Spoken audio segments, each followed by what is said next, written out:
Venus is a very important goddess for South Americans and Mayans.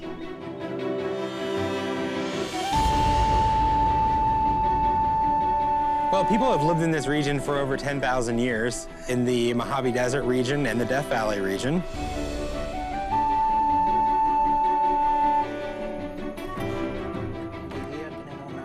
Today, a planetary conjunction will take place. We'll be able to see Jupiter, Venus, and Mercury.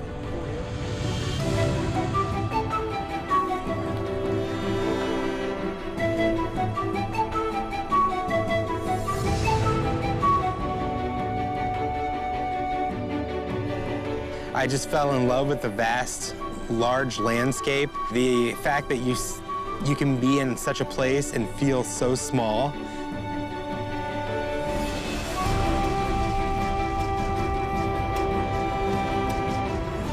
It's a human need to search beyond one's own self in this enormous universe. So I'm just giving you the answers to what you can do to make the world sustainable for everyone.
Venus is the second planet in our solar system in order of distance from the Sun. It has been named after the Roman goddess of love. It is also known as the sister planet to Earth, since it is similar in size, mass, and composition. The Mariner 2 space probe was the first space mission to explore this planet.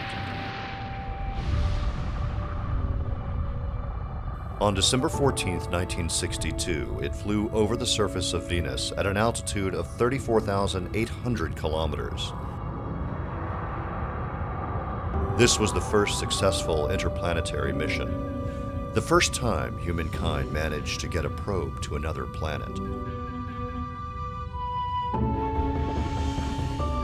The instruments in Mariner 2 revealed a real inferno on Venus, measuring temperatures that reached over 420 degrees Celsius, rendering life impossible. If we were to set foot on Venus, it would not be an enjoyable experience. After the Moon, Venus is the brightest object in the night sky, always appearing near the Sun at dusk and dawn. Since ancient times, its brightness has aroused our curiosity and imagination.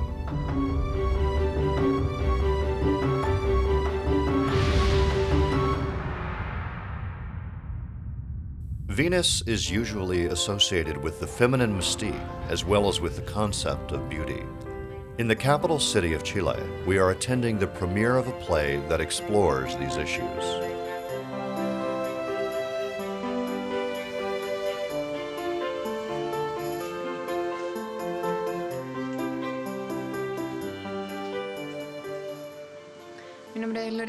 My name is Aravina Soto. I'm an actress, and I'm 30 years old. This play is called Venus in Furs, and it's about a theater director named Thomas. He's a rather conceited fellow and is desperately looking for a leading lady for his next play. The director has a preconceived image of the actress. He thinks she should be silly and foolish, an actress who is not feminine, but dresses up to look feminine. She's gaudy, as if she were a helium trip, as he says. And then a girl called Vanda arrives, and she's strangely similar to the character that he's looking for. She seems very silly, but in the end, she is more clever than he. And she turns the casting around completely to show him that women are more than their appearance. Pero sospecho que hay más detrás de su fascinación por la piel que una simple estética renacentista. Venus is a Roman goddess. In Greece, she was known as Aphrodite, the goddess of beauty, fertility, and femininity. Aphrodite has been used widely in literature, the arts, and music. Even though they always used these terms to represent the goddess of love and femininity, they always related it to the body. And this bothers me because women are more than that. We also think we're intelligent. We're not just a body. The old concept of beauty was very different from what it is nowadays. Women are more voluptuous, with more curves, plumper, pinker, and healthier. Our current concept of beauty is created by television, graphics, and magazines. The models are painfully thin, not very healthy looking at all. Usted conoció íntimamente a mi estola y ustedes dos solo acaban de conocerse. My relationship with the sky started when I was a young child. I grew up in a place where the stars could be seen very clearly. One could follow the cycles of the moon. I got a map of the stars as a gift, and I learned the name of each constellation. And I was always very keen to watch what was above me. I think it is a need we humans have to search beyond one's own self in this enormous universe.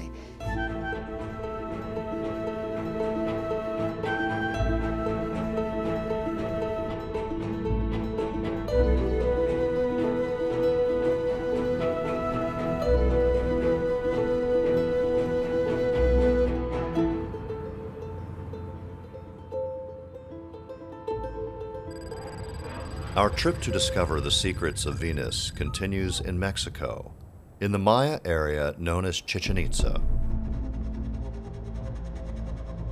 The Mayans developed an exquisite knowledge of Venus. For many generations, the priests observed and kept careful records of the passage of this star, which enabled them to calculate and predict the movement of Venus in the sky.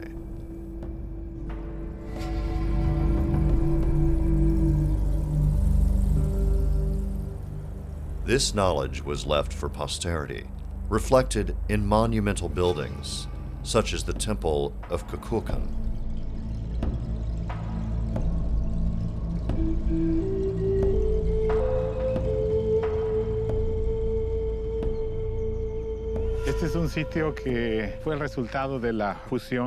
This site is the result of the merger of two culturally different groups.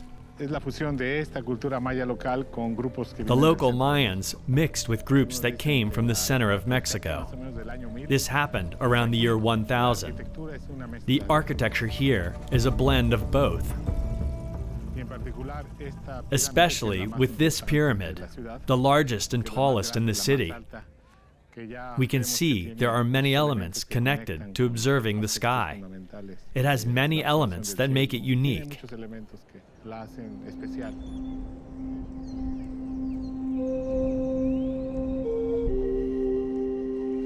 Jesus Galindo uses several instruments to measure the alignment of this monumental building with the sky. For over 25 years, I have been interested in studying the sky from a cultural point of view. At first, it was quite difficult to move beyond what astronomy gave me. Astronomy measures, calculates, verifies, and still the question remains, why?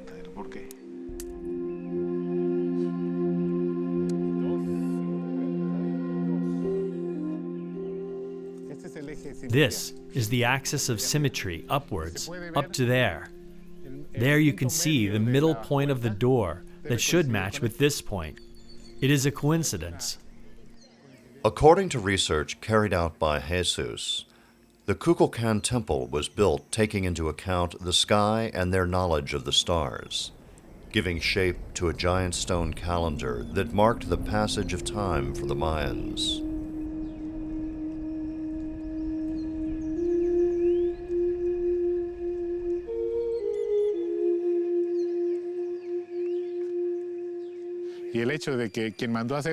Whoever ordered this built directed that it should be oriented to reflect these calendar elements.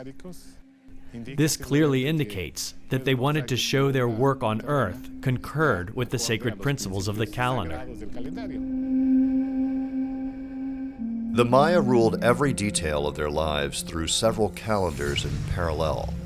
The solar calendar of 365 days, as well as the sacred ritual calendar of 260 days, which was related to the position of Venus over the sky. The Maya even knew that Venus and the Sun would be located exactly in the same position in the sky every 8 years.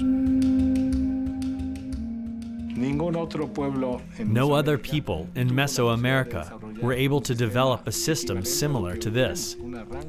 A beginning and then counting time, day after day. Moreover, their inscriptions, besides having so many days to identify the date, also provided information on the solar calendar and the phases of the moon. If the lunar month had 29 or 30 days, we know now it is 29 and a half, don't we?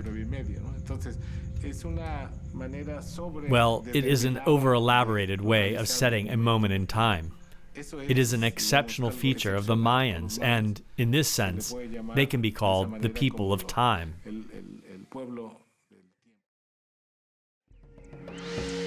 Venus was the patron of war, marking periods for combat and sacrifice. When Venus shone in the sky, its appearance was considered dangerous since it returned from darkness, a place inhabited by the dead. And since Venus is never far away from the Sun, the Maya also linked Venus with the Sun as a kind of divine twin sister. Around the equinoxes, on March 21st and September 21st, the position of the setting sun causes the 9 bodies of the pyramid to project their shadow over the railing of the north steps of the castle. It takes shape about 1 hour before the sun sets over the horizon. Then, on the top, a triangle appears, and then another, and another. There are 7 triangles that appear, and the last one coincides with the back of the serpent's head. It gives an illusion that this is a serpent of light and stone, which is the crucial moment of the event. This is associated with the fact that the pyramid is dedicated to Quetzalcoatl, the feathered serpent. The head of stone here clearly has a skin of feathers.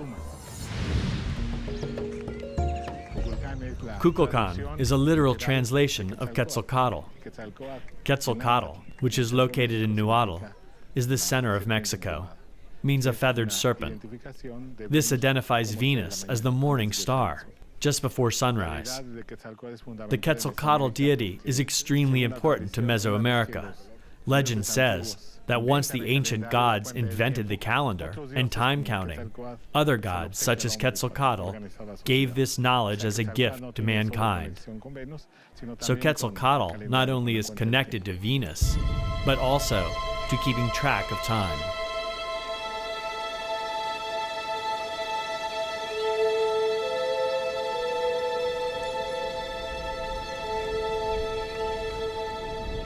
Near the temple of Kukulkan, there is another monumental building that reflects the importance of Venus for the Mayans.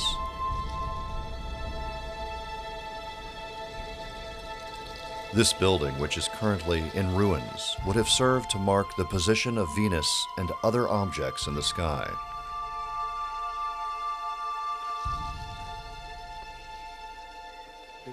It is one of the most important and interesting buildings in this city. Since archaeological exploration started, due to its architecture, it was called the observatory. But its shape came about by chance. Originally, a cylindrical building, over time it started to crumble, leaving the top with the appearance of a modern observatory.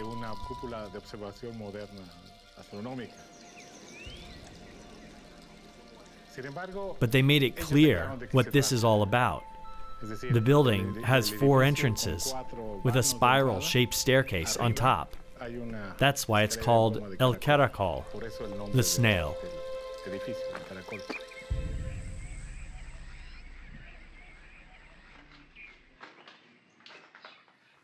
Interestingly, they measured the line itself, as defined by architectural elements present here on the site.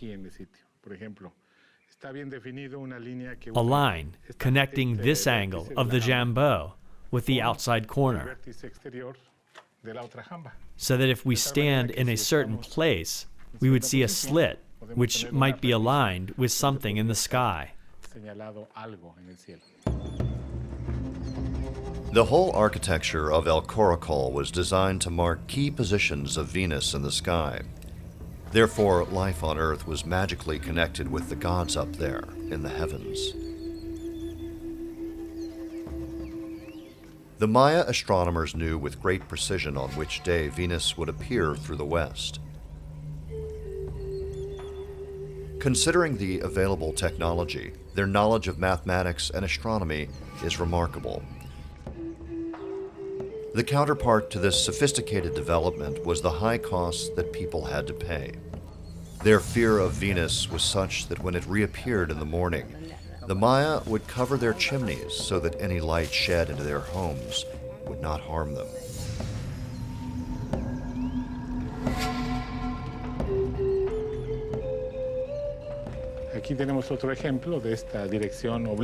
Here, we have another example of that oblique line, which joins 2 jambeaux through the same opening.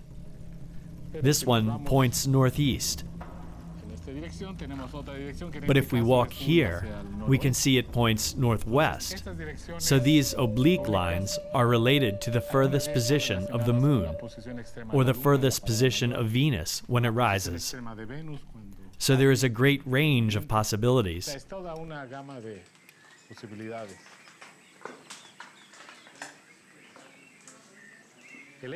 At a given moment, there is an optical coincidence between the brightest object in the sky with the brightest object in the night, beside the moon, the quasi-stellar object point, which is a planet. According to historian Fray Bernardino de Sahagún, in central Mexico, the sun is the ultimate expression of sacredness. That is, God means sun. So the sun was a universal deity throughout Mesoamerica, which coincides with the fact that Venus was also a goddess and was followed in detail through observations, in great detail, in the Codex. It is a very important coincidence. Now, what did they really have in mind? We don't know.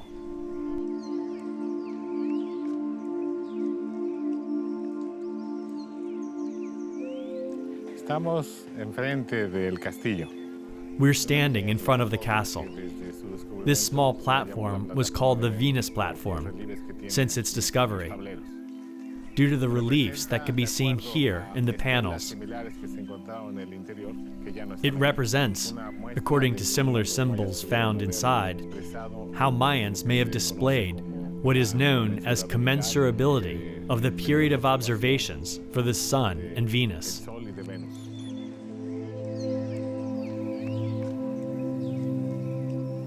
I believe that the name given to this platform makes sense, because Venus is in many ways represented here.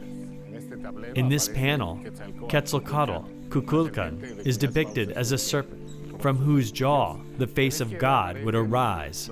In the left, there are the two figures that symbolically represent Venus as a great star, and on the right, through the glyph of the solar year, the sun.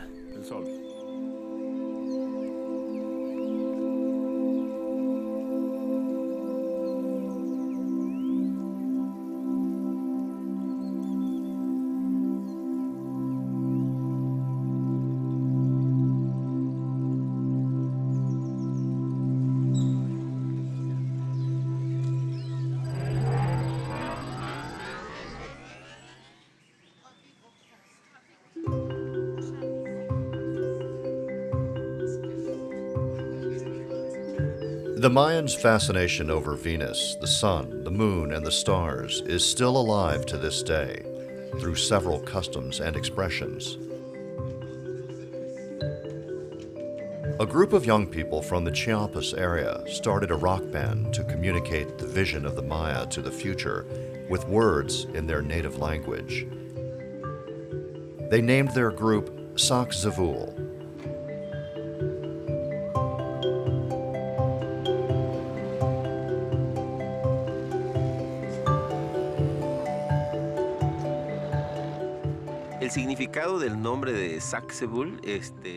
The meaning of Sac-Zavul is lightning.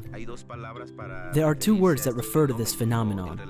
Lightning as light, and thunder is the other word, the Tzauk. So this name, Sac-Zavul, really means Sac, the white light. It is important to rescue our ancient words. Totelmeil, that word refers to father-mother. It means that there is an entity that embodies both aspects, the feminine and the masculine, the balance of our humanity. The Mayan worldview is very different from our Western culture. Since in the West, we are taught that the father is the most important figure, the masculine, right? But our world concept had a balance between the masculine and the feminine. That is why the father-mother existed.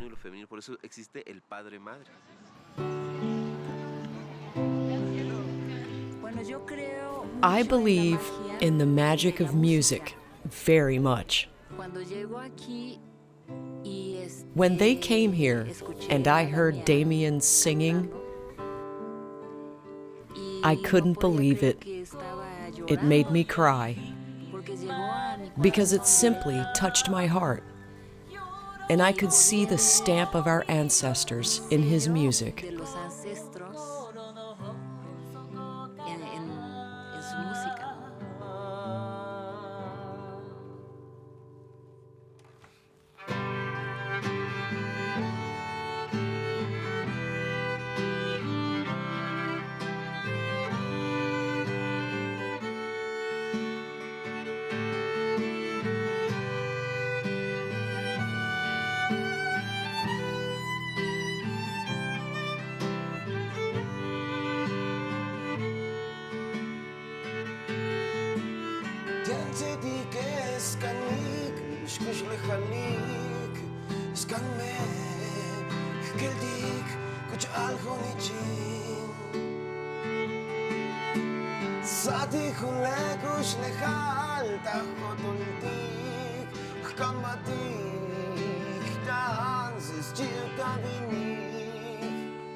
Also, in our concept of language, the words we use, I like the expression totil in Maya. The expression says that when we're happy, the flowers bloomed in our hearts. We Japanese understand that sort of thing.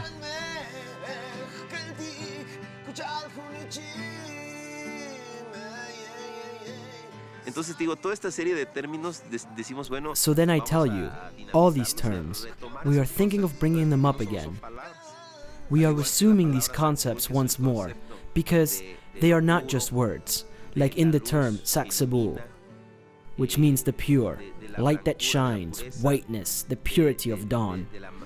Of light, as I say.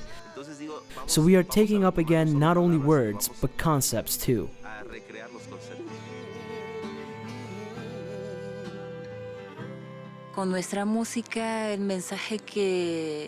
With our music, the message we really want to deliver is that we're all the same.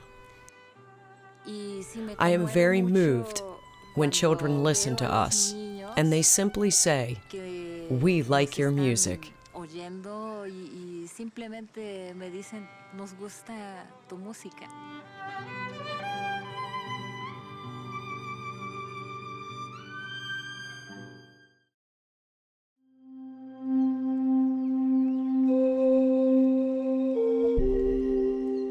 We return to the Yucatan area to explore Uxmal, an ancient Maya city that was established around the 7th century while Europe lived its dark ages, when Constantinople was consolidated as the capital of the Roman Empire in the east. Along with Chichén Itzá and Tikal, Uxmal is one of the main archaeological sites of the rich Mayan culture.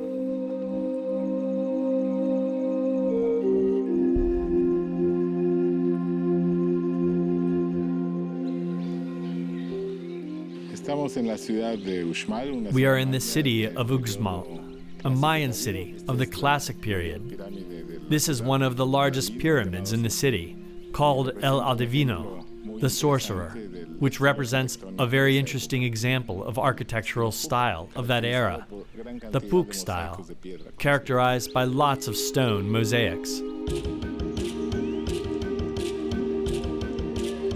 This imposing building is also known as the Pyramid of the Sorcerer.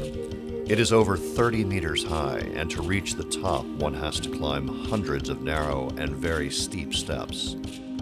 Those climbing towards the temple could not lift their head during the ascent, nor turn their back to the gods when descending. With his instruments for astronomical measurement, Jesus investigates the likely alignment of the building with the heavens and the movement of the sun, the stars, and planets, such as Venus.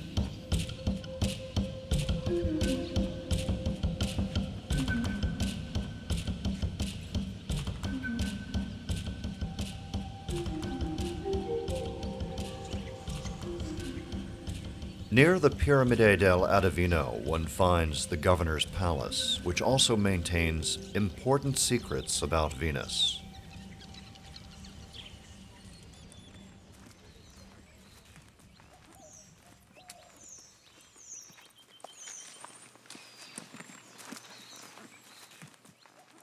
This building is one of the largest and most elegant found here.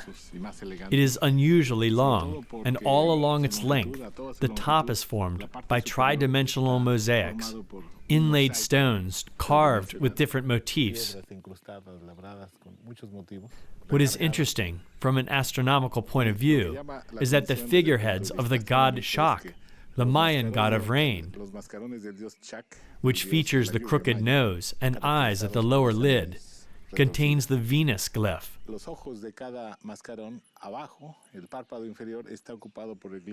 That detail originated the idea that the building was associated with Venus. Around 25 years ago, some archaeoastronomer colleagues looked into this matter. The building can be understood very well through the axis of symmetry, the axis that splits the building in half. So if one stands over there, that line goes through the small platform to the cat-like chakmul, with two heads to the horizon. If you measure that line with respect to the north of the sky, you find what is out there. My colleagues determined that this indicates the furthest point where Venus rises, towards the southeast.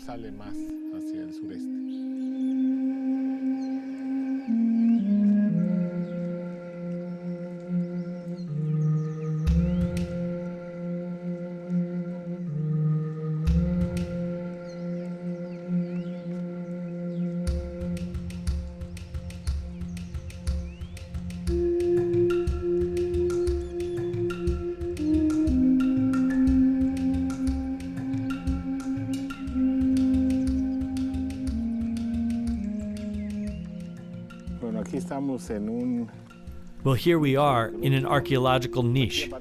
Here, there is a numerical indication of the relation of this building with Venus, since here, on both sides of this corner, the number 8 clearly appears. A bar of 5 and 3 circles. Approximately every 8 years, with respect to the sky in the background, Venus will be found in the same point.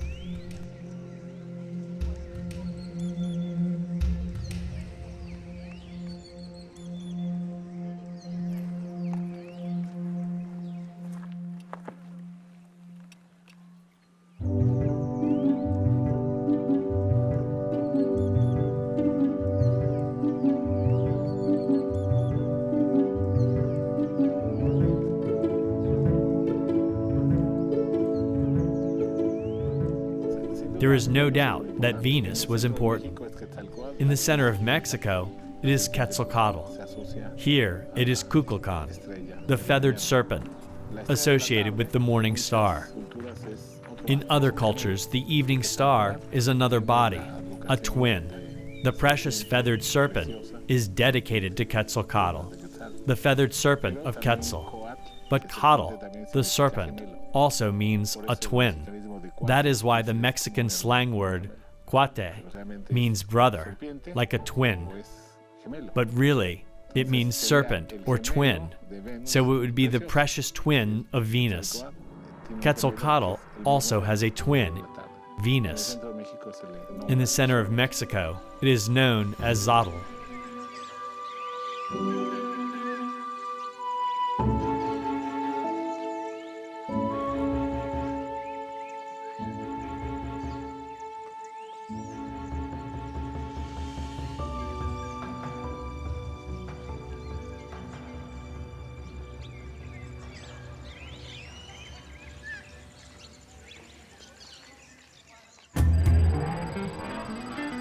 In the outskirts of the Chilean capital, we meet an avid fan of sky photography.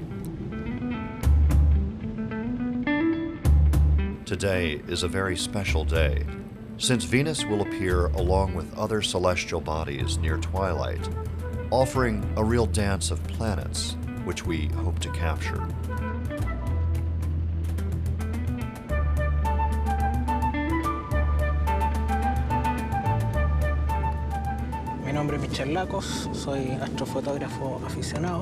My name is Michel Lacos, and I'm an amateur astrophotographer.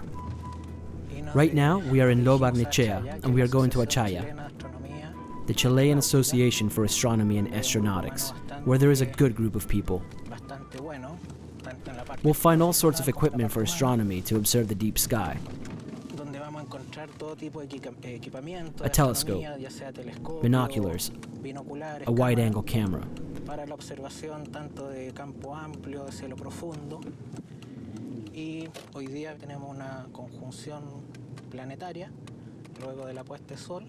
Today, after sunset, we have a planetary conjunction, and we should be able to see Jupiter, Venus, and Mercury. They'll form a close triangle between them.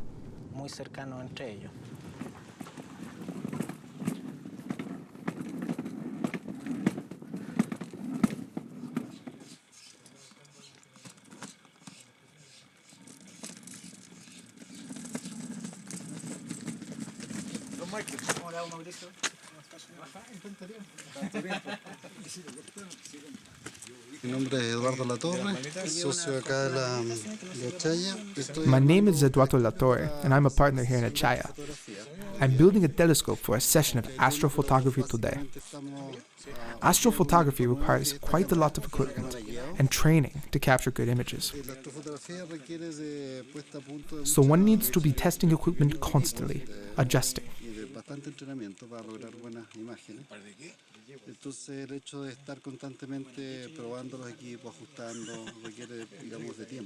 So we are taking advantage of this terrace here in Pochoco to fine-tune the equipment. When one travels to the north in search of dark skies, everything must work perfectly.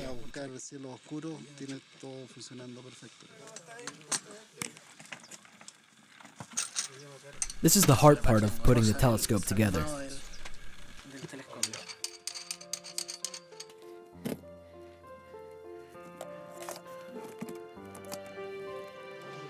My name is Renan van Vadigad. I'm a director at the Cerro Pochoco Observatory, belonging to the Chilean Association Achaya. I'm installing a telescope with a 105mm diameter refractor to see what we can photograph tonight. Very likely, a well-known global cluster, the largest visible in that area, is Omega Centauri. Why that cluster? Because it is easier with the moon. Today we have the moon and fog, so I think a cluster will be easier than a nebulae, which are difficult to capture under these conditions.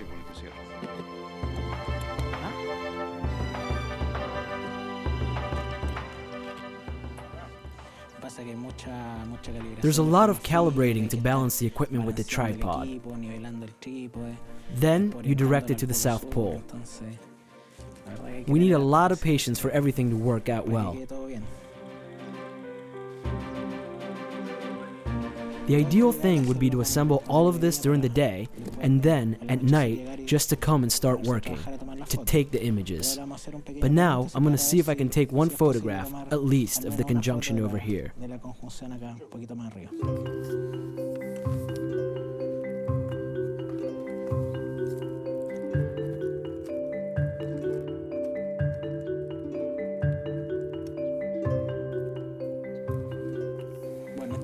Well, right now it is 6 p.m.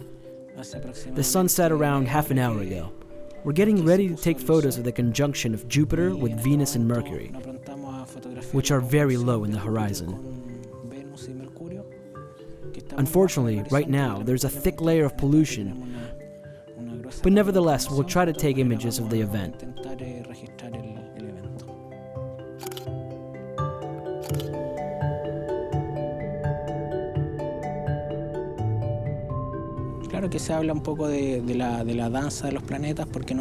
One hears about the dance of the planets because they do not follow constant motion with regard to each other. This isn't seen at first sight, but their movement varies, which is why it looks as if they were dancing in the sky, since one planet goes faster and the other slower.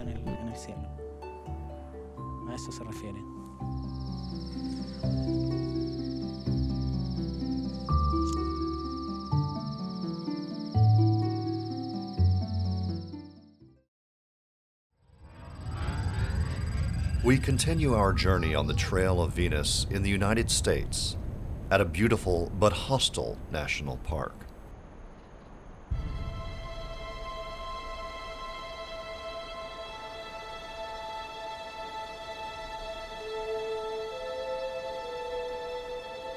We've come to this place because of its resemblance to Venus, especially its high temperature. In fact, according to the World Meteorological Association, Death Valley has the highest recorded temperature in the world, reaching a staggering 57 degrees Celsius. Venus is the hottest planet within our solar system, rendering life on its surface impossible.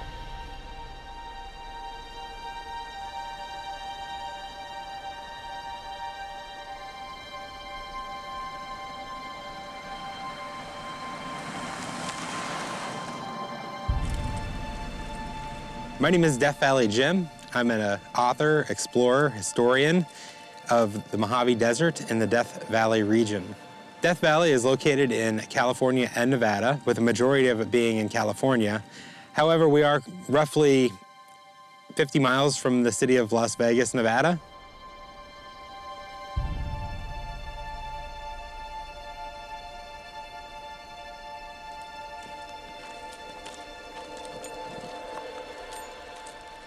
Well, Death Valley was named by the Jayhawkers, which was a group that came across the United States in 1849. They were making their way to the gold fields in Northern California. They just kind of stumbled upon Death Valley by accident. They took a wrong turn on the route that they were supposed to take, thinking that this was a shortcut. They got stranded here. A member of the party had actually died in the valley, and that is how they came to the name of Death Valley. It's quoted that one of the ladies that was in the party, as leaving the valley, she turned her head and looked away and waved and said, "Goodbye, Death Valley."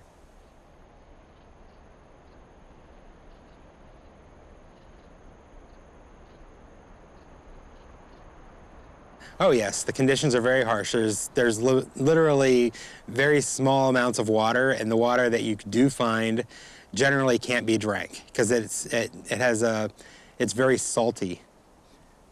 The hottest temperature in the world was recorded in Badwater, where we're at today, on July 10th, 1934. The temperature reached 134 degrees Fahrenheit.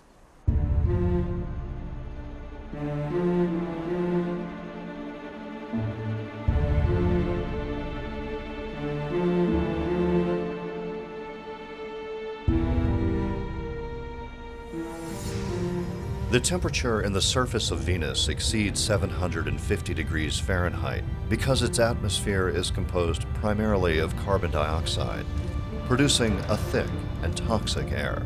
This results in a huge greenhouse effect, which prevents the sun's heat from escaping into space. If it weren't for this greenhouse effect, temperatures on Venus could be similar to Earth.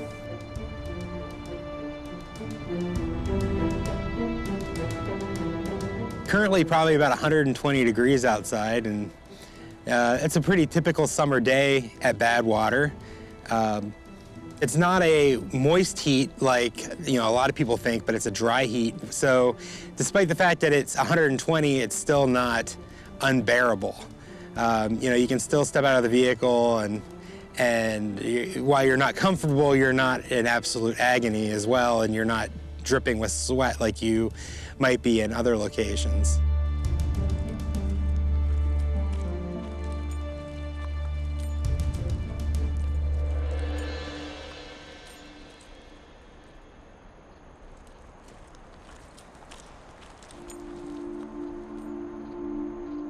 Well, people have lived in this region for over 10,000 years, and different cultures of native people. As far back as the Pinto Basin people and the Coso Range people lived in the Mojave Desert region and the Death Valley region. They left significant amount of rock art in the form of petroglyphs, which is a pecked design, as well as pictographs, which is a painted design on rock formations throughout the area. As well, you can find village sites sometimes that are still intact with rock rings where the natives would make their homes. Also, they would be called sleep circles. Also, grinding slicks and mortar holes where they would grind their food for consumption.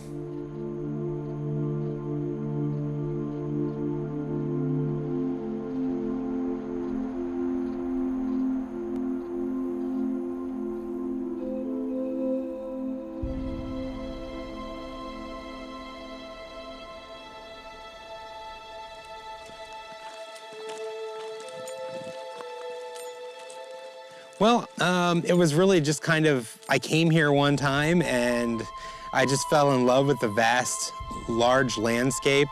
The fact that you can be in such a place and feel so small and insignificant because the mountains and the wide open space it just gives you that feeling that, it really puts you into perspective how small you are.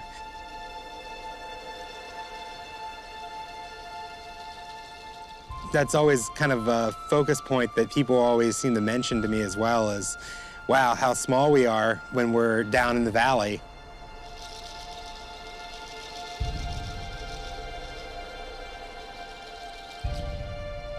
The greenhouse effect, which transforms Venus into a real inferno of heat, is a warning to us, the inhabitants of Earth.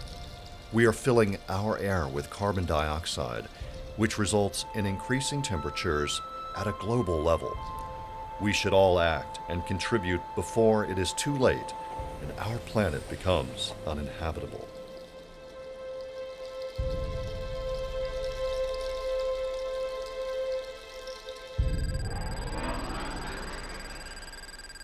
The last stage of our trip takes us to see a dream conceived by Jack Fresco, an engineer and industrial designer. He has created the Venus Project, which seeks to promote a more balanced society in the world.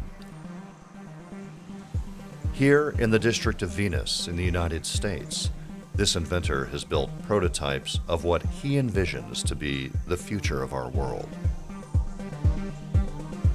The main aims of the Venus Project is to bring all the nations of the world together and take care of the environment as well as one another. The end of the artificial boundaries that separate people, and to declare all the Earth's resources as a common heritage of all the world's people. If you don't do that, there will always be territorial disputes and arguments. So I'm just giving you the answers to what you can do to make the world sustainable for everyone.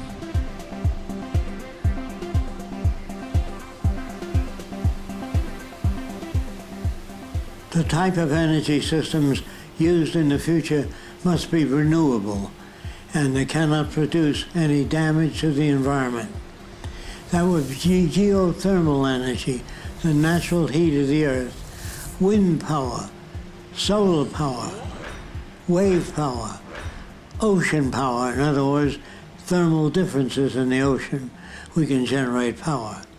So there are many possible sources of power that are clean and renewable.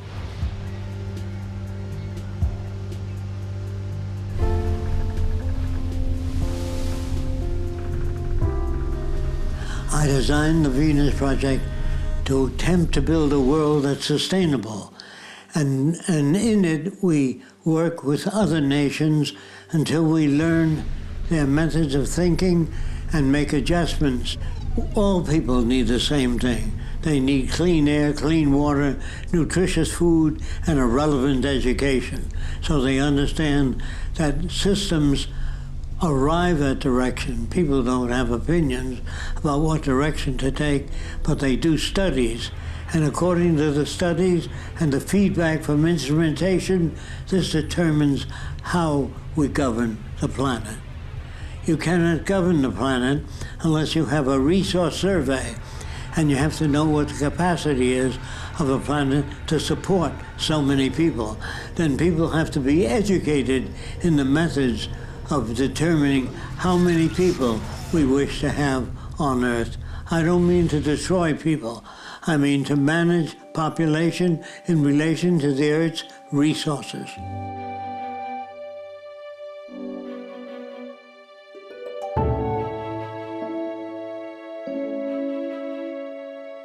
All the cities of the future will be based on circumferential design or circular design. The city will vary from 2,000 to 1,000,000 people.